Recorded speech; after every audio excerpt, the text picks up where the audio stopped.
مگر اپوزیشن یعنی تحریک انصاف خاموش.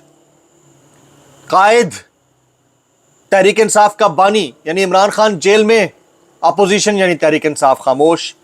حکومت کی کارکردگی صفر, فیڈرل کی دیکھ لیں, پنجاب کی دیکھ لیں, تحریک انصاف خاموش. آپ کی تختیوں کے اوپر اپنی تختیاں چسپاں کر دیں, آپ خاموش. کارکن در بدر, اپوزیشن یعنی تحریک انصاف خاموش. 26 نومبر گزر گیا, ٹائم ٹو ٹائم آپ کے کارکن کے ساتھ کیا ہو رہا ہے, خاموش. صحافی در بدر, صحافیوں کے ساتھ کیا ہوا, میں اپنی ابھی ایگزامپل دے رہا تھا. 25 سے 30 اینکرز بے روزگار بیٹھے ہوئے ہیں, باقی میڈیا مینجڈ ہے. کیا یہ 25 سے 30 نہیں مینج ہو سکتے تھے؟ 2 منٹ کے لیے مجھے بتائیں, کس کو برا لگتا ہے کہ اس کی جیب میں پیسہ نہ ہو, یا اچھی نوکری نہ ہو, یا وہ اچھی پوزیشن پہ نہ بیٹھا ہو؟ یہ تو ثواب, میں کہتا ہوں ثواب کا کام کیا ہے ان تمام اینکرز نے, جنہوں نے تھوڑے سے قلیل پیسوں میں کچن چلانے کو پریفر کیا ہے, بجائے اس کے کہ وہ برائب ہو جاتے یا سائڈ پہ لگ جاتے. پھر خان کا پورا خاندان جیل کے اندر. اپوزیشن یعنی تحریک انصاف خاموش. بیرسٹر گوہر, سلمان اکرم راجہ, علی امین گنڈا پور, ان سب نے لاہ عمل دینا تھا. عید کے بعد کا لاہ عمل دینا تھا کہ عید کے بعد وہ کیا کریں گے. آج عید کا 3را دن ہے, ابھی تک کوئی لاہ عمل نہیں آیا. علی امین گنڈا پور کہتے ہیں تحریک چلے گی اور اللہ نے چاہا تو بہت اچھی چلے گی. بھئی اللہ تو چاہے نہ چاہے, اس کے چاہنے کے بغیر تو کچھ بھی نہیں ہو سکتا. بطور انسان آپ کی ایفرٹ کیا ہے بھائی؟ 26 نومبر, 4 اکتوبر, اس کے بعد کا کوئی ہمیں ٹائم فریم یا پروسیجر بتائیں. ابھی 11 جون کو دیکھ لیتے ہیں کہ کیا ہوتا ہے. بہت سارے لوگ اس کے اوپر کامنٹ تو کر رہے ہیں, لیکن حالات یہ ہیں کہ آپ کے پاس جو فل ٹاس بالز تھیں اس کے اوپر آپ کچھ نہیں کر پائے. آپ کو عمران خان کی رہائی کے لیے ایک الگ تحریک چلانے کی ضرورت نہیں تھی.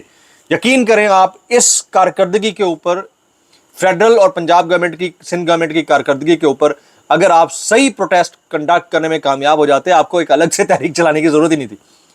ساری چیزیں خود بخود ہی ہو جانی تھی, لیکن آپ کر نہیں پا رہے. تو اس کے مقابلے میں اس وقت کی حکومت کے جو اپوزنگ لوگ موجود تھے, داد دینی پڑے گی کہ حکومت نے بھی بیر کیا اس وقت عمران خان صاحب کی, لیکن اپوزنگ فورس نے بھی 20-25 ہزار لوگوں کے ساتھ احتجاج کنٹینیو رکھا. آپ نے کیا کیا بھائی؟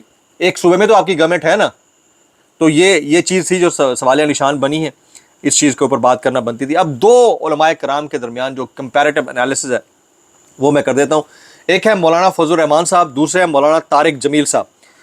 ہمارے دوست ہیں صدیق جان, وہ مولانا فضل الرحمان سے متعلق کہتے ہیں کہ مولانا کو اگر حکومت آج آفر کر دے کہ آپ نے وزارتوں کا حلف لینا ہے تو وہ کہیں گے کہ کل نہیں, آج شام ہمیں حوالے کر دیں. مولانا فضل الرحمان اپنا بیٹا بچا رہے ہیں. وہ اتنا بڑا اسکینڈل ہے کہ اگر کھل گیا تو مولانا فضل الرحمان کی جماعت کے 60 سے 70% لوگ جیلوں میں ہوں گے. یہ صدیق جان کی سٹوری ہے.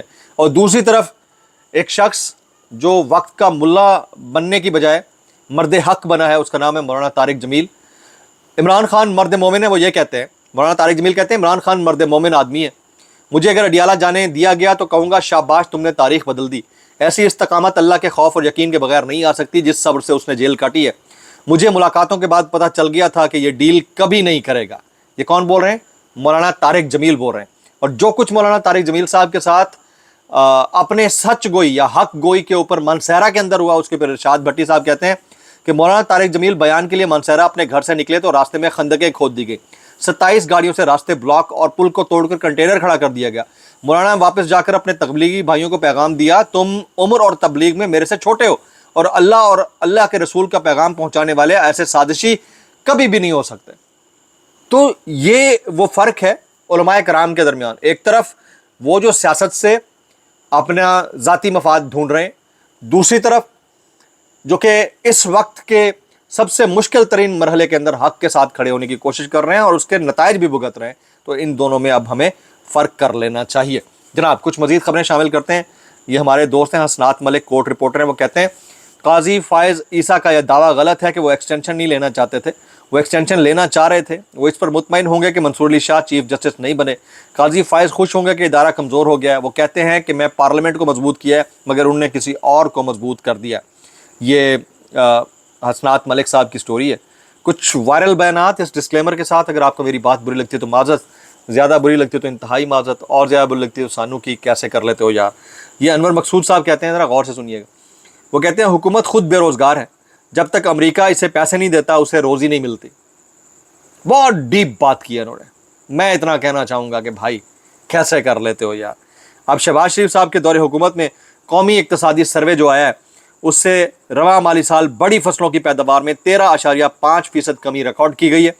کپاس کی پیداوار میں 30.7% کمی ریکارڈ کی گئی ہے. لارج اسکیل مینوفیکچرنگ میں شرح نمو کم ہو کر 1.5 رہی. تعمیراتی شعبوں میں نمو 1.3% رہی جو گزشتہ سال 3% تھی.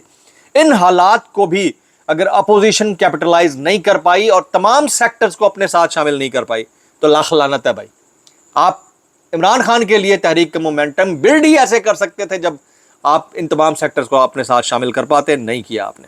جناب آخر میں جاتے جاتے عمران ریاض خان صاحب جنہیں پاکستان سے حج ادا کرنے کی اجازت نہ مل سکی، گزشتہ سال ہم نے دیکھا تھا، نہ عمرہ کرنے کی توفیق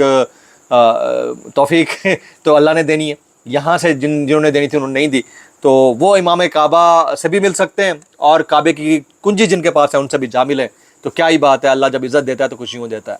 ولاگ سے اتنا ہی، دعاؤں میں یاد رکھیے گا. السلام علیکم ورحمۃ اللہ وبرکاتہ.